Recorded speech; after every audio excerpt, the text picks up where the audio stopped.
If you're casual in your relationships, you will end up a casualty.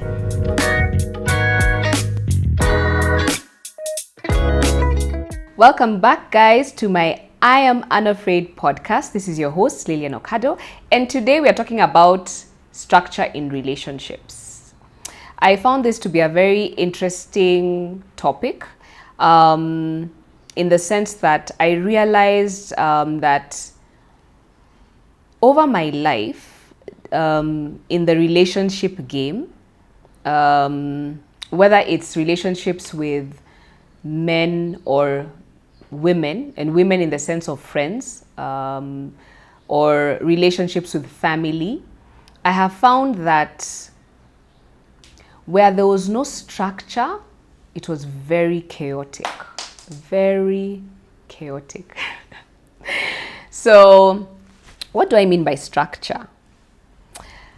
I don't know if you guys have ever been in a situation. I don't know about the men, but I'm sure women, because I've had friends and where you find yourself, you're in a situationship. You meet somebody, and before you know it, you kind of find yourself in a very dicey situationship, or like Jada Pinkett and Will Smith say, entanglement.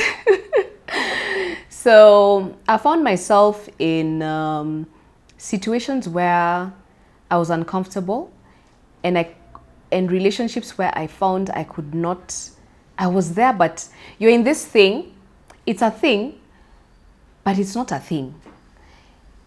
So structure has to do with being very clear about the boundaries in your relationship. What I've observed over the years is that we have changed as human beings. We have evolved, and there's a lot more fluidity in the way we interact with each other. There's a lot more freedom, which is awesome. But then what that has come up with, it has reinforced lack of structure in relationships. Now, think of a house. Okay, right now I'm in this house and I'm just thinking, think of a house without structure, without a structure. It means that if that house has no structure, then it has no functionality.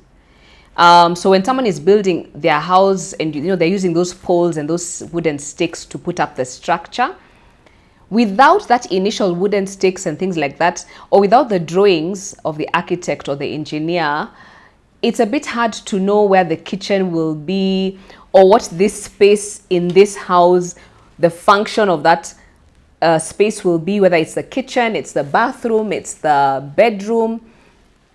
Without structure in a house, there can be no functionality for that house. Similarly, without structure in your relationships, and I know people do not like to hear this, especially nowadays, there can be no functionality in your relationship. And if there's no functionality in your relationship, it's going to be chaotic. Anything will go. Now, what is functionality and structure in a relationship? It has to do with boundaries. So like I said, okay, so there's dating and being in a relationship. So I have dated, where you go on dates and things like that. I've dated quite a bit, but the number of relationships I've been in, and I can count them, right? They're not many. And I'm one of those kind of people who possibly dates for long, so that's why maybe I've not had many relationships. But I found that in some of those relationships, they were not defined. They just started, right? And they were really tough. And so sometimes you find you're in a heartbroken situation, but it's just because, guys, you didn't create structure, you didn't define it. Now, what definition of a relationship means is putting people in their place. Everybody in your life has to be put in their place. So let me give you an example again, just using the house. And I learned this from my spiritual mentor a few years ago.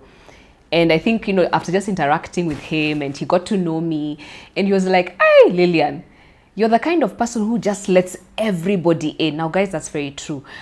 I love people. I love human beings. I thrive among humans. And so I could be. Nowadays I'm not as like I used to be when I was younger, but because life has really hardened us. But I welcome people, anybody. I don't really have biases against people. So I remember my spiritual mentor telling me that in life and in terms of the relational world, whether again it's family, friends, love interests, think of your life or relationship like a house. So when somebody comes to your door and knocks on that door, let's say a stranger shows up at your door, the first thing you do as the owner of the house, you open the door, you look at them, and you're like, if you don't know them, you're like, okay, who are you? They tell you who you are. If they're lost, you direct them where they're supposed to be, right? If they are your friend coming to visit you, or if you don't know them very well, you may end up just talking to them at the door. I remember when we were younger, growing up in the estate with my folks, in my folks' home. And my folks were like, we do not want children in this house. My parents were very strict. So what would happen when my friends would come over, I would go to the gate and I would be chatting with my friends at the gate. Like, yeah, that's how our home was. Or we would go outside and play with the kids outside on the streets and everything. So, but there were friends who were allowed to come in. And I guess my parents would observe, how are these kids? Do they have good behaviors? So it's the same thing, guys. Getting into a relationship with anybody is about vetting people. There are people who you will leave at the door. I always call those people like the people on social media who come into your inboxes. Some of them should stay there in the inbox. There are people you will open the door for and they'll come into your living room. There are others you will be like, you know what, come into the kitchen. I have friends who I'm like, dude, you're my boy, you're my girl, you can come to the kitchen, come serve yourself. But there are some I will never let in the kitchen. There are people who will go past the main house and I will allow them to come into my bedroom. Usually those are my really, really close friends. Very few of them, right? They will be allowed to come to my bedroom, in my inner sanctuary, or the rest of the home. Now that is how relationships are. Unfortunately, in this fluid world, or in the world that I also because nobody ever taught me how to have a relationship. I just happened to find I'm falling in love with somebody and I just opened my entire life to them when they had not earned the right. People have to earn the right to get into your home, right? So when you talk about defining, there are friends for the door, there are friends for the living room, there are friends for the kitchen, there are friends for the bedroom, there are friends who can go all over. That is how you have to create structure in your relationships, whether you're dating or whether you're just in normal relationships. So practically speaking, what would that look like? So for me, I used to really struggle with asking somebody, what are we? And I know guys would, men don't like being asked that question, especially in the beginning when you're in the talking stage. People don't like being asked the question, what are we? But you have to ask the question, what do we call this thing that we are doing? Whether we're having a physical, intimate relationship, whether it's a relationship that is not physical, you need to ask, right? So, and I look at it from the perspective of, we all have, especially if you're going, I guess, this is how I'm thinking, as I'm thinking about when I will get married, if I do get married. Everybody has a role to play in a relationship. So I've found that the reasons why sometimes relationships or marriages don't work, just from observation, is that we don't have the right conversations prior to the relationship starting. So by the time you have now fallen in love, it becomes almost impossible to begin to ask somebody, what are we? Or what do you want? Or where is this going, right? So there are roles that people play. So for example, types of roles that I was learning from this lady called Cindy Trim, and she was talking about the fact that you can decide to, maybe you and your partner are like, she says the sun and the moon, right? The sun and the moon are both in the sky and they're both at the same level and they are in charge of creating the weather and the seasons and time, right? So you and your partner could be like the sun and the moon. You both operate in the sky at that level, right? Or there are some of you in a relationship and it's like it's a doctor-patient relationship, whereby someone is the doctor and the other one is the patient. The doctor is forever trying to fix the patient, and the patient is forever sick. So again, what role are you playing in that relationship? Or sometimes you're in a relationship where the role of one of you in the relationship is there's a parental kind of thing. So someone is the parent and the other one is a child. Or you're dating someone and that person is like your father, and like, we don't think about these things, but whether or not we define our roles in the relationships, the roles will still emerge on their own without your help. Hence why I'm saying that you could find that you end up being in a doctor-patient relationship. You could end up being in an abusive relationship, basically because you didn't understand your roles. You didn't get to ask yourself certain questions before the relationship began, right?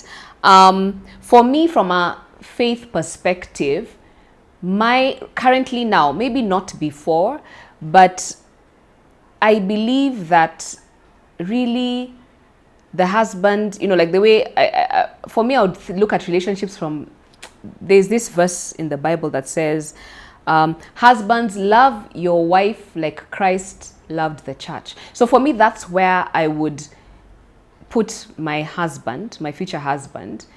Like, that is how I would look at him. That is what I would expect for him. And the wives would submit to the husband just like it's said in the biblical principle. But if you're not a person of faith, okay, because this is not me trying to impose my faith on you, you need to sit down and ask yourself, what role am I playing? Am I going to be the financial provider, or will it be my husband? You need to know this in advance. Because if you know these things in advance before you build the house, because remember, the structure is going up. In the beginning, you're in the talking stage, you go into the, you're now dating stage, you then go into, courting, meeting the parents, then marriage. So many conversations need to be happening. Structures need to be built. Kitchens and bathrooms and living rooms need to be built. And you need to know which people are supposed to go into those different areas of the house or your relationship. So I hope this has helped. And just to remind you with what I started in the beginning, I said, if you treat your relationship casually, you will end up a casualty. So thank you guys. That's it from this podcast. If I'm to recap very quickly, number one, put people in their place. Define your relationship. If you need to ask, who am I? What are we? Ask, who am I? What are we? Put your boundaries. And then thirdly, define your roles, right? What are you going to be in that relationship prior to even beginning the relationship? So that's my tips for today. And yeah, thank you guys for tuning in. As always, so excited to always be able to share what I think about these topics. And please like, subscribe, comment, keep sending me more questions, and see you soon. Bye.